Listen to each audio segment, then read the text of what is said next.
So I don't know if y'all heard of the serenity prayer, and I think this goes perfectly with it. God grant me the serenity to accept the things I cannot change, and the courage to think change the things I can, and the wisdom to know the difference. Right. So I think what's happening is we don't always have the wisdom. Now we can gain it, and once we gain it, we can understand that there are things that are unacceptable, and you have to separate yourself from, and there are things you can help somebody work past, but it depends on the skill set that you have. A relationship is a skill set, and teaching and leading is a skill set. There are varying degrees within that skill set, right? So we just need to be able to identify the things that this is a non-negotiable, and disrespect, especially consistent disrespect, should be a non-negotiable. Now, there are intangibles that come into a situation, right? If you don't set the parameters early in the relationship, it's going to require a even better skill set than before, because you either do the work up front, or you do over the amount of work in the end to get a lesser result. It's the way life works, unfortunately, right? So the only situation where you can't just walk away is when there's a child involved, and just leave her there. But prior to the child, if you are experiencing extreme disrespect, you need to leave that woman alone. Like Hink say, leave her at the restaurant. It is no reason for a man to allow a woman to continue to disrespect him, and he continuously messes with her. No sex is worth it. If you, in general, men, if you find yourself in a situation, right, where you're getting disrespected, but it's the best sex you've had in your life, get the best Vaseline you can and jag off and think about her. Because at this point, you have put your whole life in jeopardy, because things can go wrong and you could be stuck with somebody that will continually disrespect you. When a woman is going to move forward disrespecting you, what she is essentially saying is, I don't actually love you. Women show. I think we're missing a couple things though. We're really missing a couple things. Just real quick, because there's a bunch of. I swear it's gonna be real fast. Y'all keep switching and saying continually being disrespected. When he's initially disrespected and he chooses to leave, you still say it's that man's fault. No, it's not his fault if he leaves. Ali, I think you misunderstanding. No, I'm not. Okay, y'all we can go back. I'm sorry. Let Paris go. She had her finger raised. I'm sorry, Paris.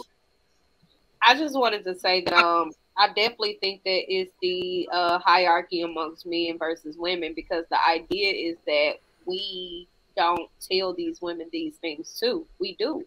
There are times where women say, "Oh well, he wants shit to me, this, that, and the third." And I've heard Precious say it. I've heard Casey say it. I said it. At some point, you got to step in the ring and be accountable for how you get mistreated, right? Like, we love to try and make it seem like it's victim shaming, but the reality of it is it takes two people to dance. It takes two people to be involved in this situation. And when people are saying women know who to try, that is not a lie. Like, I said something one time on Twitter, and it kind of like went into a different state, because of course people read to interpret the way that they want to, but I basically said that women respect dominance. And when a man can impede violence on other men, her respect heights, because now she sees that you can bulldoze your way into getting respect. But women respect dominance. And when you're putting yourself in a position to say, she can do whatever, she can act whatever, she can say whatever, this, that, and the third, essentially it's counterproductive to saying you are a leader. That's all it is. Like, it's counterproductive to saying I'm in control of this situation when the people that are under your purview are controlling you. But Marcus. All right, so Marcus, hold on, real quick, Ali. Look, I think we're missing something here, right? That we're not going over, because everybody's saying, okay, it's the man's fault, the leadership, the everything else, but Ali kind of went at it for a second when we were talking about how women change. There's women who will come in, it's the Trojan horse. They come in one way and then they will change on you. And sometimes intentionally, sometimes not, right? Women go through hormonal balances. Women deal with postpartum depression. Women become different people sometimes. So that same woman who would have showed you respect, treated you well, everything else, you didn't let it progress into anything. And then one day, just like a man can become an abuser, or whatever, a woman can become a nightmare just the same. And then now you're in a situation, you got kids, you're married, it's okay, you're great. You're married, you got kids, you are tied together financially, everything else. You don't want to lose your wife and your kids. More importantly, right? Your kids, you don't want to lose access to your children. And that's a tough pill for some people to swallow. The court system is not really in man's favor. A woman can literally move away. You can't have access to your children anymore. You might really love your children and want the best for them. You might want them to grow up with the father in their house. And then you can't because, one, it's going to financially destroy you.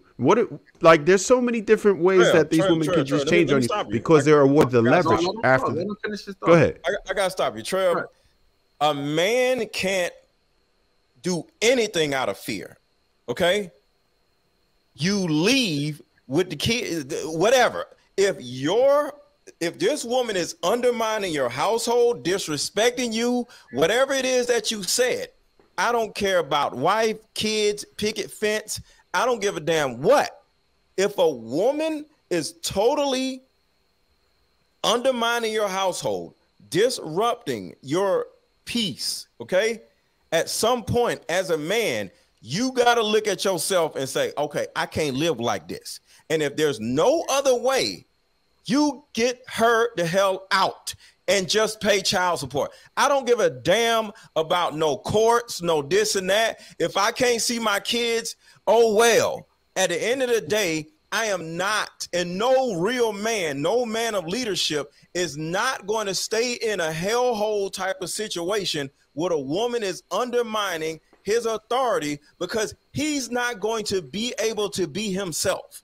And if you lose yourself, you might as well have lost your family because you're going to be walking around like a robot, sitting around looking crazy. You ever heard of the situations where kids grow up in a household where the father he's there, but he's not there? Because that's one of those situations where the guy I agree with you. Hold on. When a guy just literally, hold on. When a guy just cuts off and he's just a robot, then children ain't happy with the man. You might as well. A man cannot lose himself in anybody. He is a man first. In any type of situation where the world is falling apart or whatever, that man has to eat first. That man has to get what he needs first. Because if he ain't there, everybody falls because it starts with him. So if he's fucked up in the head for whatever reason, he has to fix what's fucked up. And if his family is what's fucked up, they ass got to go. He can go out and make another family if he needs to. That man has to set boundaries all the way from the top to the bottom. And if he loses his boundaries, he has lost himself. He has lost his kids. He has lost his wife within the marriage. So you get the fuck out. I agree.